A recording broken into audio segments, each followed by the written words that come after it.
شروع کرتے ہیں اللہ کے بابرکت نام سے جو بڑا مہربان اور نہایت رحم والا ہے۔ تمام تعریفیں میرے اللہ رب العزت کے لیے ہیں۔ السلام علیکم لسنرز، میں ہوں آپ لوگوں کی ہوسٹ نوشین، اور میں اپنے چینل خوفناک کہانیوں میں اپنے سبھی سننے والوں کو خوش آمدید کہتی ہوں۔ میں امید کرتی ہوں آپ سب لوگ خیریت سے ہوں گے، جہاں ہوں گے خوش ہوں گے۔ میرے چینل کی خوفناک کہانیوں کو کتنا پسند کرتے ہیں، اپنی رائے کا اظہار کمنٹ باکس میں ضرور کیا کریں۔ آج آپ لوگوں کے لیے میں بہت ڈراؤنی کہانیاں لے کر آئی ہوں جنہیں آپ بہت پسند کریں گے۔ میرے چینل کی سٹوریز کو اپنے فرینڈ اینڈ فیملی ممبرس کے ساتھ ضرور شیئر کیا کریں۔ سلسلہ شروع کرتے ہیں آج کی خوفناک کہانیوں کا۔ بڑھتے ہیں آج کی پہلی خوفناک کہانی کی طرف۔ یہ خوفناک کہانی توصیف شیئر کر رہے ہیں۔ توصیف کہتے ہیں، میں آج آپ کے ساتھ اپنے والد صاحب کی زندگی میں گزری ایک بہت ہی زیادہ ڈراؤنی کہانی شیئر کرنا چاہتا ہوں۔ یہ تب کی بات ہے جب میرے ابو کی عمر 18 سال تھی، وہ بالکل جوان تھے۔ ان لوگوں کا گاؤں اس وقت ڈی جی خان سے آگے تھا، اب ہم لوگ مین ڈی جی خان سٹی میں رہتے ہیں۔ تو میرے ابو بتاتے ہیں کہ ہم لوگوں کے علاقے میں ایک نہر گزرتی تھی، گاؤں میں ان کے ایک نہر گزرتی تھی۔ وہ نہر بہت زیادہ بڑی نہر تھی، بڑی مشہور نہر تھی وہ۔ اس نہر سے جب اس نہر کے کنارے سے جیسے نیچے آتے ہیں، جو اس کا سارا مین سڑک ہوتی ہے نہر کی، تو وہاں سے ایک ریل کی پٹری گزرا کرتی تھی۔ یعنی وہاں پر سینیریو کچھ اس طرح سے تھا کہ سینٹر سے وہ ریلوے ٹریکس گزرتے تھے، اس کے ایک طرف وہ نہر تھی اور ایک طرف گاؤں، اور گاؤں کی آبادی ہوا کرتی تھی۔ ابو کہتے ہیں اکثر ہم لوگوں کے جو بڑے تھے، دادا ابو جو تھے، ان کے ابو جو تھے، وہ سمجھایا کرتے تھے کہ رات کے ٹائم اس نہر کی طرف مت جایا کرو، کیونکہ کسی دور میں اس نہر کے ایک مخصوص حصے پر ایک بہت بڑے سید عامل صاحب نے ایک چڑیل کو قید کیا ہوا تھا۔ وہ جو چڑیل تھی، اس نے آس پاس کے سبھی گاؤں کے لوگوں کو بہت زیادہ مارا تھا، بہت نقصان دیا تھا، بہت جانی نقصان کیے تھے۔ بچوں کو خاص طور پر وہ چڑیل کھاتی تھی۔ جس گھر میں بھی کوئی بچہ پیدا ہوتا تھا، وہ چڑیل اس بچے کو اٹھا کر کھا لیتی تھی۔ پھر جب یہ واقعات حد سے زیادہ بڑھنے لگ گئے تو ایک بہت بڑے سید گدی نشین پیر صاحب تھے، جنہوں نے اللہ کے حکم سے اس نہر کے اوپر اس چڑیل کو ایک درخت پر قید کر دیا تھا۔ ان کے میرے دادا کے دور سے وہ باتیں سنتے آ رہے تھے سب۔ ابو جو تھے یہ بھی ان باتوں پر یقین بھی کرتے تھے، لیکن ابو کہتے ہیں کہ ایک دفعہ ایسا ہوا، میں اپنے ماموں کے گاؤں گیا ہوا تھا۔ ماموں کے گاؤں سے جب میں واپس آ رہا تھا تو رات ہو چکی تھی اور موسم بہت سخت خراب تھا۔ پہلے تو آندھی چل رہی تھی، اس کے بعد ہلکی سی بارش شروع ہو گئی۔ ابھی بارش بہت زیادہ تیز نہیں تھی، بادل بھی گرج رہے تھے اور بجلی بھی چمک رہی تھی۔ میں نے سوچا کیوں نہ میں نہر کے راستے کو کراس کر کے وہ کہتے ہیں کہ ان کے گاؤں میں، ان کے جو ماموں کے گاؤں تھا اور ان لوگوں کا جو گاؤں تھا، اس کے سینٹر میں وہ نہر پڑتی تھی، اور وہاں پر ایک چھوٹی سی ان لوگوں نے ایک پل سا بنایا ہوا تھا لکڑی کا، جس کو کراس کر کے اکثر لوگ اس گاؤں سے دوسرے گاؤں چلے جایا کرتے تھے۔ تو ابو نے یہ سوچا کہ میں سائیکل پر ہوں، مجھے تو دیر ہو جائے گی، موسم بھی بہت سخت خراب ہے، تو میں آج ایسا کرتا ہوں، میں نہر کے اوپر سے چلا جاتا ہوں۔ اور وہ ان کے ذہن میں دادا ابو کی باتیں بھی تھیں، لیکن اس کے باوجود انہوں نے یہ کہا کہ مجھے کیا پتہ نہر کا وہ کون سا حصہ ہے جہاں پر وہ چڑیل قید ہے، تو میں جلدی سے یہاں سے گزر جاؤں گا۔ جیسے ہی ابو نے وہ نہر کی وہ جو پل تھی اس کو کراس کیا، جب ماموں کے گاؤں سے وہ نکلے تو نہر کی پل کو کراس کر کے اب وہ اس نہر کے اوپر چلنے لگ گئے۔ جو نہر کا وہ کچا راستہ ہوتا ہے اس کے اوپر چلنے لگ گئے۔ ابو کے پاس سائیکل تھی، اور وہ کہتے ہیں کہ سائیکل کے ساتھ لالٹین رکھی ہوتی تھی رات کے ٹائم روشنی کے لیے، کیونکہ اس دور میں بائک اتنے زیادہ نہیں ہوتے تھے، تو سب کے پاس تقریباً سائیکل ہی ہوا کرتے تھے یا تانگے چلا کرتے تھے ان کے گاؤں میں۔ ابو کہتے ہیں جیسے ہی میں اس کچے راستے پر چل رہا تھا تو ایک دم سے نہر کا جو پانی تھا، اب پانی نظر آ رہا ہوتا ہے انسان کو، تو وہ کہتے ہیں کہ بادلوں کی جب وہ بجلی چمکتی تھی تو نہر بھی نظر آتی تھی۔ تو میں اللہ کا نام لے کر وہاں سے گزر رہا تھا تو نہر کا ایک دم سے پانی بہت کالے رنگ کا ہو گیا، ایسے لگ رہا تھا کہ جیسے وہ سارا پانی ہی کالا ہے۔ تو میں بڑا پریشان ہوا کہ یہ نہر کے پانی کو کیا ہے۔ جب میں نے لالٹین کے ساتھ دیکھا تو نہر کا جہاں سے میں چل کر آ رہا تھا پل کے پاس سے پانی بالکل ٹھیک تھا، وہ جو مٹی کے رنگ کا ہوتا ہے، اور جہاں تک میں چلتا ہوا آ رہا تھا وہاں سے پانی بلیک کلر کا ہونے لگ گیا، بہت سیاہ پانی تھا وہ۔ اب میں اس بالکل سیاہ کلر کے پانی کے ساتھ ساتھ چل رہا تھا، ایک دم سے جس پٹری پر میں چل رہا تھا نہر کے اس کی دوسری طرف کا جو راستہ تھا جہاں سے وہ پل کراس کر کے آئے تھے، وہاں پر ایک بہت بڑا درخت تھا۔ تو ابو کیا دیکھتے ہیں، اس درخت کے اوپر سے کافی اونچا وہ درخت تھا، اس درخت کے اوپر سے کوئی چیز لٹکی ہوئی ہے، جیسے کوئی کپڑا ہوتا ہے سیاہ کلر کا، یا کوئی چیز لٹکی ہوئی ہوتی ہے جو اس نہر کے پانی میں آ رہی ہے اور وہ اس پانی میں بہہ رہی ہے، اور وہ سارا پانی بلیک ہوا ہے۔ ابو تو ڈر گئے کہ کہیں میں غلط جگہ پر تو نہیں آ گیا، شاید یہ کہیں وہ حصہ نہ ہو جہاں پر ابو نے بتایا تھا، یعنی دادا ابو نے بتایا تھا کہ ایک چڑیل قید ہے۔ اب وہ بہت زیادہ ڈرنے لگے، ان کے پاس کوئی اور آپشن بھی نہیں تھا، کافی آگے بھی آ چکے تھے اس چیز کو دیکھتے دیکھتے، اگر واپس جاتے تو پھر بھی دوبارہ ان کو وہ سارا گاؤں کراس کرنا پڑنا تھا مین راستے پر جانے کے لیے، اوپر سے رات کافی زیادہ ہو گئی تھی اور موسم بھی بہت خراب تھا۔ ابو کہتے ہیں میں نے دل ہی دل میں آیت الکرسی پڑھنا شروع کر دی کہ اب جو ہوگا دیکھا جائے گا، اب میں یہاں تک تو آ گیا ہوں، اب میں پیچھے نہیں پلٹ سکتا۔ جیسے ہی ابو اس درخت کے پاس پہنچے تو وہ کیا دیکھتے ہیں، لالٹین جو تھی ان کے پاس روشنی تھی، تو وہ کیا دیکھتے ہیں کہ ایک عورت ہے جو اس درخت کے اوپر بیٹھی ہوئی ہے، بہت لمبے اس کے بازو ہیں، صرف اس کے بازو نظر آ رہے ہیں، بہت لمبے لمبے اس کے بازو ہیں، ہاتھ بھی بہت لمبے ہیں، جلے ہوئے ہاتھ ہیں، اور وہ اس کے سر کے بال ہیں جو اس درخت سے نیچے لٹک رہے ہیں، اس نہر میں جا رہے ہیں۔ ابو کہتے ہیں یہ دیکھنے کی دیر تھی جب میں نے وہ دو ہاتھ اور وہ اتنے لمبے بازو دیکھے، سیاہ کلر کے وہ بازو تھے، کافی لمبے ہاتھ تھے۔ وہ کہتے ہیں کہ میں نے چیخنا شروع کر دیا، میں نے سائیکل وہیں پر پھینکا، لالٹین وہیں پر پھینکی، میں نیچے کی طرف بھاگا۔ جیسے ہی میں نیچے بھاگا، وہ نہر سے نیچے اترے تو آگے وہ سارا کچا راستہ تھا، پھر آگے وہ پٹری تھی، پٹری کو کراس کر کے ریلوے ٹریکس جو تھے، پھر گاؤں کی آبادی میں انہوں نے جانا تھا۔ وہ کہتے ہیں جیسے ہی میں نے چیخنا شروع کیا، وہ جو مخلوق تھی وہ متوجہ ہوگی، شاید اس کو پتہ چل گیا، یا شاید میرے آنے سے پہلے اس کو پتہ چل گیا تھا کہ میں نے یہاں سے گزرنا ہے۔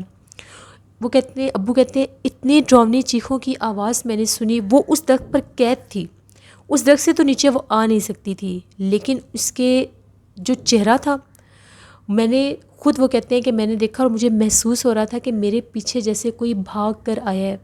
وہ اس درخت سے نیچے اتر کر کھڑی ہوئی تھی، اس کا قد بالکل چھوٹا سا تھا، لیکن اس کے ماتھے کے درمیان میں بہت بڑی ایک آنکھ تھی جس میں سے روشنی نکل رہی تھی۔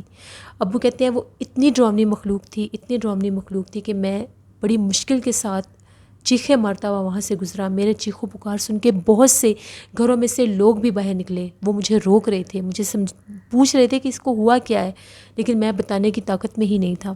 جیسے کیسے کر کے وہ اپنے گھر پہنچے، زور زور سے دروازہ پیٹنا شروع کر دیا۔ جب دروازہ کھولا گھر والوں نے تو چیخو پکار کرتے اندر آئے، اپنے پیرنٹس کو بتایا کہ میرے ساتھ یہ معاملہ ہوا ہے۔ ان کے ابو بہت زیادہ ڈر کے، انہوں نے فوراً سے دروازہ بند کیا، پانی پلایا، ان کو دم وغیرہ کیا، اور ابو نے یہ کہا کہ بیٹا میں نے منع کیا تھا کہ اس راستے سے مت آنا، پھر بھی تم اس طرف سے آئے ہو، اور یہ وہی جگہ ہے جہاں پر جس درخت پر وہ چڑیل قید ہے۔ خیر وہ ابو بہت زیادہ پریشان ہو گئے اور ان کو بہت سا بخار بھی ہو گیا، بہت عجیب ان کی کیفیت ہو گئی تھی، ایسا لگ رہا تھا کہ انہوں نے حد سے زیادہ اس چیز کو محسوس کر لیا یا اس چیز کا ان پر اثر ہو گیا۔ ساری رات عجیب و غریب طرح سے وہ حرکتیں کرتے رہے، کبھی کہتے تھے وہ آ جائے گی، کبھی کہتے تھے وہ میرے سامنے کھڑی ہے، جیسے ان کے دماغ پر اس چیز کا اثر ہو گیا تھا۔ جیسے ہی فجر کی اذان ہوئی، گاؤں کے لوگ سب جاگ گئے، ان کے گھر میں چیخو پکار سن کے سب لوگوں نے پوچھا کہ آپ لوگوں کے گھر میں کیا ہوا ہے۔ ابو کے جیسے دوست بھی ہوتے ہیں گاؤں میں، محلے دار بھی تھے، دوست بھی تھے، وہ بھی آ گئے۔ ابو کی حالت دیکھی، ابو بہت زیادہ بری حالت میں تھے، ان کی طبیعت بالکل ٹھیک نہیں تھی۔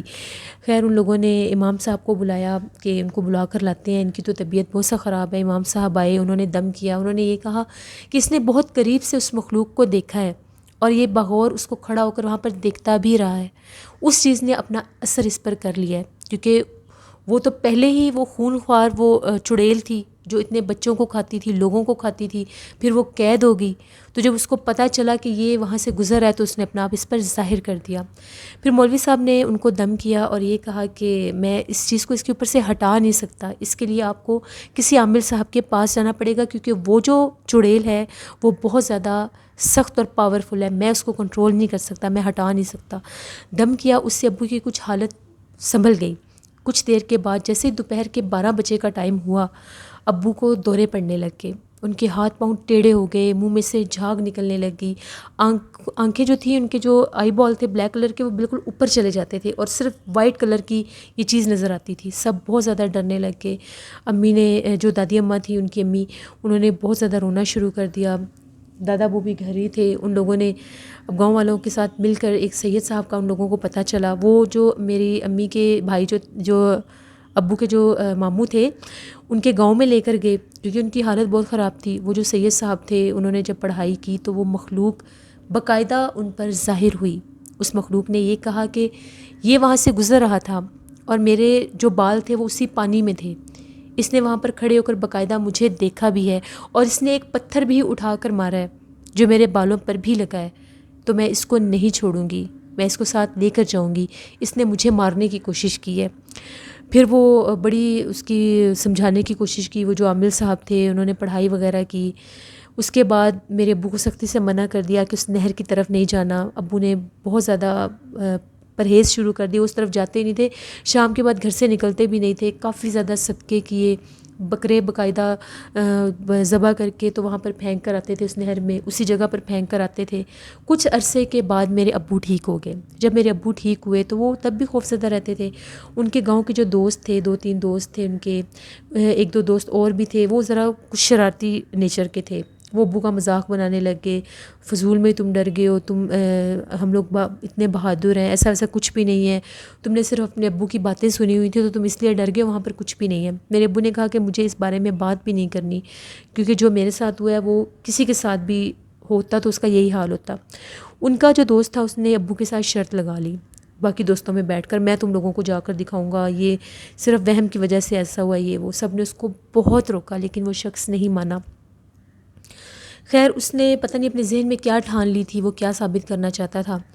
اس نے اپنے دوستوں کو سمیت میرے ابو کو یہ بات بتا دی کہ میں رات کو وہاں پر تم لوگوں کو جا کر دکھاؤں گا اور 12 بجے کے بعد جا کر دکھاؤں گا۔ ان لوگوں نے اس کو بہت روکا لیکن وہ پھر بھی نہیں مانا۔ جیسے رات کے 12 بجے وہ لوگ تو اپنے اپنے گھروں میں تھے، ان لوگوں کو یہی تھا کہ شاید ویسے ہی باتیں کر رہا تھا، کون سا اس نے چلے جانا ہے۔ وہ شخص کہیں وہاں پر چلا گیا۔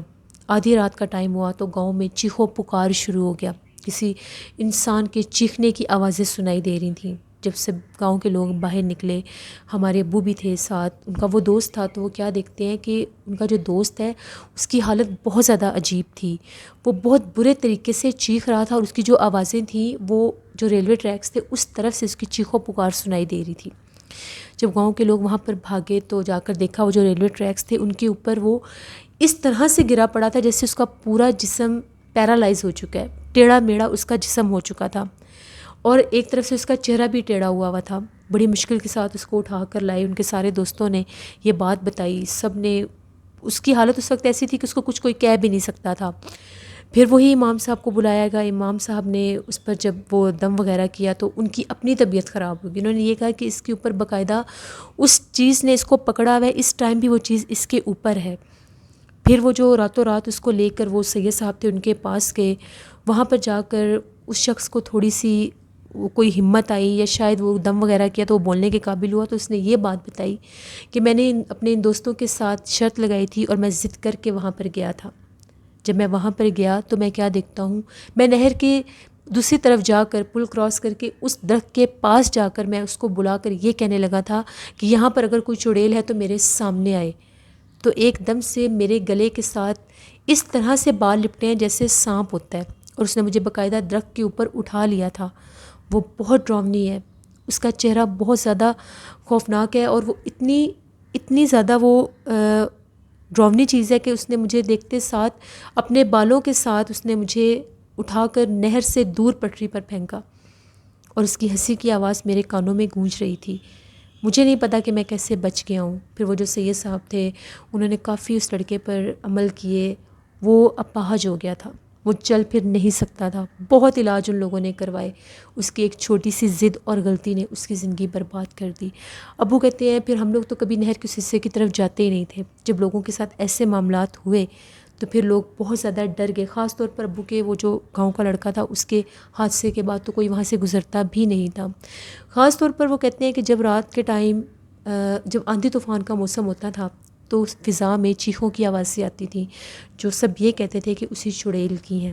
پھر ابو کہتے ہیں کہ وقت گزرتا گیا، ہم لوگوں نے وہ گاؤں چھوڑ دیا اور ہم لوگ جو ڈی جی خان سٹی تھی وہاں پر آ کر ہم لوگ شفٹ ہو گئے۔ یہ میرے ابو کی کہانی تھی۔ اب بھی جب ابو یہ بات سناتے ہیں ان کے جو تاثرات ہوتے ہیں ان کے فیس پر جو ہوتے ہیں وہ بہت زیادہ وحشت زدہ ہوتے ہیں، ایسا لگتا ہے کہ سب وہ دیکھ رہے ہیں۔ یہ ایک سٹوری تھی جو میرے ساتھ شیئر کی توصیف نے، بہت شکریہ آپ کا۔ لسنرس، انسان کو کبھی بھی ایسا کوئی کام نہیں کرنا چاہیے جو اس کو موت کے منہ میں لے جائے۔ بڑھتے ہیں ایک اور خوفناک کہانی کی طرف۔ یہ خوفناک کہانی میرے ساتھ شیئر کر رہی ہیں پریانکا کہتی ہیں، آج آپ کے ساتھ ہم لوگوں کی جو درزن ہیں، آنٹی ہیں جو ہم لوگوں کے کپڑے سٹچ کرتی ہیں، انہوں نے مجھے اپنی زندگی کی ایک کہانی سنائی جو میں آپ لوگوں کے ساتھ شیئر کرنا چاہتی ہوں۔ آپ کے چینل میں پارٹیسپیٹ کرنے کے لیے میں سب سے ان کی زندگی کے ایسے واقعات پوچھتی رہتی ہوں۔ بہت شکریہ پریانکا آپ کا۔ وہ کہتی ہیں کہ جب ہم چھوٹے ہوا کرتے تھے تو میں بہت زیادہ شرارتی ہوتی تھی، مجھے بہت زیادہ عادت تھی شرارتیں کرنے کی۔ بہت زیادہ گرمی کا جب موسم ہوتا تھا، دوپہر کے ٹائم اپنے اپنے گھروں میں لوگ سو جایا کرتے تھے، تو میں اور میری ایک سہیلی ہم لوگ لوگوں کے گھروں کے دروازے بجا کر بھاگ جایا کرتی تھیں۔ کچھ لوگوں کو اب پتہ چل گیا تھا کہ ہم لوگ یہ شرارت کرتی ہیں، تو ایک دفعہ میں نے اپنی سہیلی سے یہ کہا کہ ہمارے محلے میں تو اب آلموسٹ سب کو پتہ چل گیا کہ ہم لوگ دوپہر کے ٹائم لوگوں کے گھروں کے دروازے جو ہیں وہ کھٹکھٹاتی ہیں، تو آج ہم کسی اور محلے میں چلتی ہیں۔ تو یہ دونوں فرینڈس جو تھیں یہ ایک اور محلے میں آ گئیں اور وہاں پر لوگوں کے گھروں کے دروازے بجانے لگ گئیں۔ اپنے گھر کا تو لوگوں کو پتہ ہوتا تھا، دروازہ کھٹکھٹا کے اپنے گھر میں بھاگ کر چھپ جاتی تھیں، تو وہ کہتی ہیں اب چھپنے کے لیے ہم لوگوں نے دیکھا وہاں پر ایک گھر تھا جو ابھی زیر تعمیر تھا۔ ایسا لگتا تھا بہت عرصے سے اس کی تعمیر رکی ہوئی ہے، کچھ حصہ اس کا بنا ہوا تھا، کچھ حصہ اس کا ابھی بننے والا تھا۔ تو ہم دونوں فرینڈس جو تھیں ڈر کے ہم لوگ اس گھر میں جا کر چھپ گئیں۔ اب جو میری دوست تھی وہ یہ کہتی ہے کہ مجھے تو یہ جگہ بہت زیادہ عجیب اور پرسرار سی لگ رہی ہے، مجھے یہاں پر نہیں رہنا، چلو باہر چلتے ہیں۔ وہ وہاں سے باہر نکل آئی۔ ابھی جن گھروں کے ہم نے دروازے کھٹکھٹائے تھے وہ لوگ باہر سے جھانک کر کچھ نکلے ہی نہیں۔ تو میں جو تھی میں نے کہا کہ نہیں ایک دفعہ دیکھتے ہیں کہ یہ جگہ ہے کیا، یہ گھر بنا ہوا ہے، یہ کون سی جگہ ہے یہ۔ تو وہ سارا گھر گھوم کر دیکھنے لگیں۔ وہاں پر اس بنے ہوئے گھر میں آدھے گھر میں جو بنا ہوا حصہ تھا وہاں پر کچھ سامان رکھا ہوا تھا۔ تو میں جیسے ہی وہ سامان دیکھنے لگی، میں نے ان چیزوں کو ہاتھ لگایا تو میں کیا دیکھتی ہوں کہ میرے سامنے دیوار میں سے ایک کالے رنگ کا سایہ بھاگتا ہوا میرے پاس آیا ہے اور آ کر غائب ہو گیا۔ یہ دیکھنے کی دیر تھی کہ میں وہاں سے چیخیں مارتی ہوئی باہر بھاگی۔ میں بہت زیادہ ڈر گئی تھی اور اپنے گھر بھاگ کر آئی۔ جب شام ہوئی تو مجھے بہت سا بخار تھا۔ میری سہیلی کو پتہ چلا کہ میری طبیعت بہت زیادہ خراب ہے، وہ ہم لوگوں کے گھر آئی تو اس نے یہ بات آ کر میرے گھر والوں کو بتا دی، کیونکہ مجھے ڈاکٹر کے پاس لے کر گئے تھے، میرا بخار نہیں اترا تھا۔ پھر ان لوگوں نے ایک پنڈت کو بلایا۔ وہ پنڈت جب آئے انہوں نے پڑھائی کی تو ان کا یہ کہنا تھا کہ اس کے اوپر جنات کا اثر ہو چکا ہے۔ یہ جس جگہ پر گئی تھی وہاں پر بہت سے جنات تھے، اس نے ان جنات کی چیزوں کو چھیڑا ہے۔ وہ جنات باقاعدہ میرے جسم میں حاضر ہوئے اور انہوں نے یہ کہا کہ اس نے ہمارے سامان کو چھیڑا ہے، ہمارے سامان کو گندا کیا ہے۔ ہم لوگ وہاں پر آباد ہیں، اسی وجہ سے ہم لوگ اس گھر کو بننے نہیں دیتے، جب تک ہم لوگ نہیں چاہیں گے وہ گھر نہیں بن سکتا، اب ہم اسے نہیں چھوڑیں گے۔ بڑی مشکل کے ساتھ انہوں نے پوجا پاٹ کی اور اس کے اوپر سے وہ اثر ہٹائے اور وہ تب جا کر میں ٹھیک ہوئی۔ وہ کہتی ہیں کہ اس کے بعد میری زندگی ایسی بدلی کہ میں نے کبھی بھی کوئی شرارت نہیں کی۔ میں لوگوں کو جو تنگ کرتی تھی وہ بھی میں نے تنگ کرنا چھوڑ دیا۔ یہ ایک سٹوری تھی جو پریانکا نے انڈیا سے شیئر کی۔ بہت شکریہ پریانکا آپ کا۔ بڑھتے ہیں ایک اور خوفناک کہانی کی طرف۔ یہ خوفناک کہانی مریم شیئر کر رہی ہیں۔ مریم کہتی ہے میں 9th کلاس میں پڑھتی تھی تو ہم لوگوں کی کوچنگ کلاسز ہوتی تھیں۔ ہم لوگوں کی جو کلاس تھی تقریباً مغرب کے بعد تک ہم لوگ فری ہوتے تھے، تو ہم لوگوں کا لاسٹ پیریڈ جا رہا تھا، تو ہم لوگوں کی جو میم تھی انہوں نے یہ کہا کہ اندھیرا بہت زیادہ ہو جاتا ہے، تو میں نیچے سے جا کر ایک ٹارچ لے آتی ہوں، لائٹ لے آتی ہوں کہ جب تم لوگ سیڑھیوں سے نیچے اترو گے تو روشنی ہونی چاہیے۔ ہم لوگوں نے میم سے کہا کہ ٹھیک ہے آپ لے آئیں۔ ہم لوگوں کی جو میم تھیں وہ کلاس سے نکلیں، جیسے ہی وہ اسٹیئر سے نیچے اتریں تو آگے ہم لوگوں کے اسکول کا ایک بہت بڑا ہال ہوتا تھا، اس ہال کو کراس کر کے آگے پھر وہ اسٹاف روم اور وہ ساری بلڈنگ تھی جہاں سے وہ میم نے لائٹ لے کر آنی تھی۔ میم کہتی ہیں جیسے ہی میں سیڑھیوں سے نیچے اتری تو ہال میں مجھے ایسا محسوس ہوا کہ پاؤں کے بل اس ہال کے سینٹر میں کوئی بیٹھا ہوا ہے، کیونکہ باقی کے جو کلاس رومز تھے وہاں سے روشنی آ رہی تھی۔ میم کو یہ لگا کہ شاید کوئی بچہ ہے شرارت کر رہا ہوگا، تو میم نے اس کو زور سے آواز دی کون ہو تم اور یہاں پر کیا کر رہے ہو۔ جیسے ہی میم نے اس کو آواز دی تو ایک دم سے ہم لوگوں کو کلاس میں بیٹھے بیٹھے میم کے چیخنے کی آوازیں آنے لگ گئیں۔ ہم لوگوں نے جب وہ چیخو پکار سنا، کیونکہ ہال تھا ادھر آواز گونج رہی تھی، ہم لوگ سارے اسٹیئر سے نیچے بھاگے۔ نیچے آ کر دیکھا تو ہم لوگوں کی میم جو تھیں وہ بے ہوش پڑی تھیں اور ان کے پاس باقی کا اسٹاف بھی تھا۔ ان کے گھر کال کی گئی اور ان کے گھر والے آ کر ان کو لے گئے۔ اس وقت تک ہم لوگوں کو کچھ پتہ نہیں تھا کہ وہاں پر کیا ہوا ہے اور کیا نہیں۔ کچھ دن کے بعد میں اپنی امی کے ساتھ ان کے گھر گئی اپنی میم کو پوچھنے کے لیے، تو جب جا کر دیکھا تو کچھ بہتر تھیں وہ. تو ہم لوگوں کو میم نے یہ بات بتائی کہ جیسے ہی میں سیڑھیوں سے نیچے اتری تو ہال میں نے کسی وجود کو پاؤں کے بل بیٹھے دیکھا. ایسا لگ رہا تھا کہ کوئی زمین پر بیٹھا ہوا ہے. تو میں نے یہ کہا کہ شاید کوئی بچہ ہوگا، کوئی اسٹوڈنٹ ہوگا. تو میں نے اسے یہ کہا کہ کون ہو تم اور یہاں پر کیا کر رہے ہو؟ جب اس نے میری طرف فیس کیا تو وہ ایک بہت زیادہ ڈراؤنی مخلوق تھی. اس کا چہرہ بہت زیادہ ڈراؤنا تھا. اس کی آنکھیں اس طرح سے جل رہی تھیں جیسے اس میں سے انگارے نکل رہے ہیں. اس کا وجود بہت چھوٹا تھا اور سر بہت زیادہ بڑا تھا. بس اس کو دیکھنے کی دیر تھی، میں وہیں پر گری اور بے ہوش ہو گئی. پھر لوگوں نے دم وغیرہ کروائے تو وہ جو عامل تھے ان کا یہ کہنا تھا اس ٹائم وہاں پر جنات تھے. مغرب کا ٹائم ہونے والا تھا. جب یہ نیچے آئی تو اس نے اپنا اصل روپ اس پر ظاہر کر دیا. پھر وہ جو میم تھیں کبھی بھی اس ہال میں نہیں جاتی تھیں اور وہ زیادہ تر کلاسز جو تھیں وہ ڈے ٹائم کی ہی اٹینڈ کیا کرتی تھیں. یہ ایک سٹوری تھی جو مریم خان نے شیئر کی. بہت شکریہ مریم آپ کا. بڑھتے ہیں ایک اور خوفناک کہانی کی طرف. یہ خوفناک کہانی وقاص احمد شیئر کر رہے ہیں. وقاص کہتے ہیں کہ آج آپ کے ساتھ سندھ کے ایک شخص کی کہانی شیئر کرنا چاہتا ہوں. وہ شخص بہت زیادہ امیر کبیر تھا. اس کے کافی زیادہ بزنس تھے، کچھ کپڑوں کے بھی کاروبار تھے. اس نے ایک بہت بڑی شاپ بنائی کپڑوں کی. وہاں پر اس نے اپنے 2 ملازم رکھے.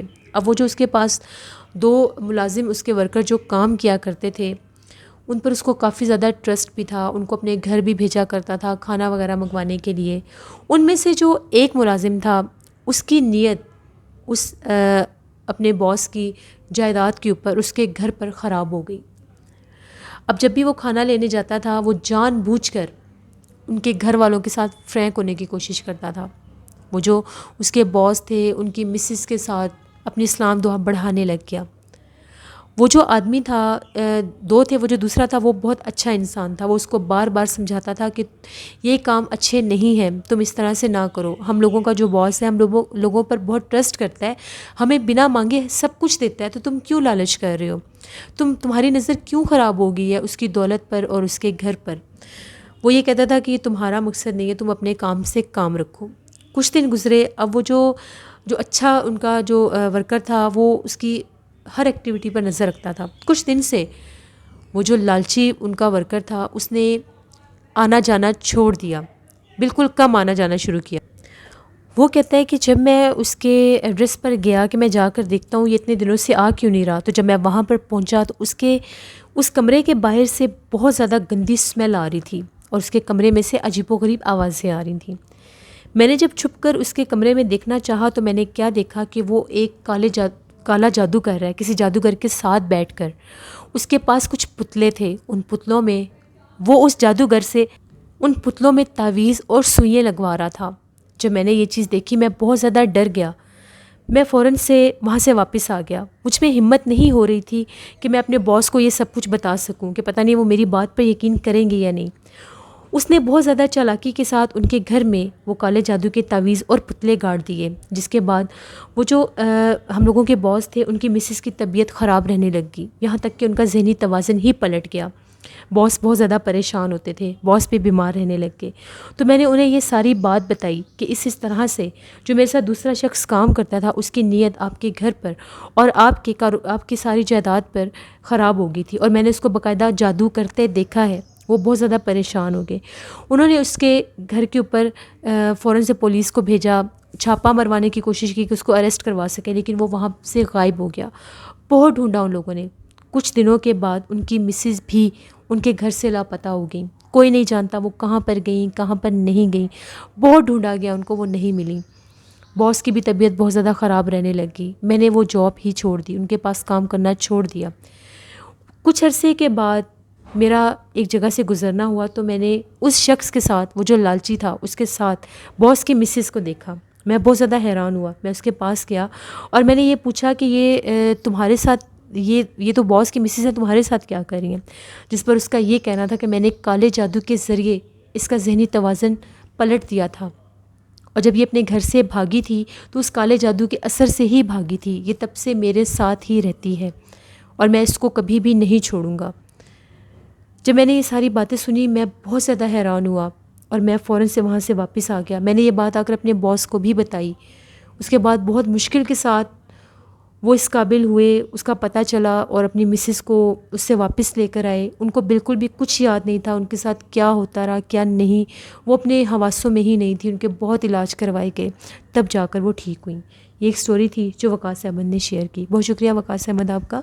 جیسے یہ تھی آج کی خوفناک کہانیاں جن سے ہمیں یہ میسج ملتا ہے کہ بڑوں کی باتوں پر عمل کرنا چاہیے اور کبھی بھی کسی پر بہت آسانی کے ساتھ ٹرسٹ نہیں کرنا چاہیے. ہم لوگ نہیں جانتے ہر ہنس کے ملنے والا چہرہ ہم لوگوں کے لیے بہتر نہیں ہو سکتا. سب سے بڑھ کر اللہ سے دعا مانگا کریں کہ اللہ ہمیں ایسے مخفی دشمنوں سے محفوظ رکھے. اپنا فیڈ بیک مجھے ضرور دیں. آپ لوگوں کو آج کی خوفناک کہانیاں کیسی لگی؟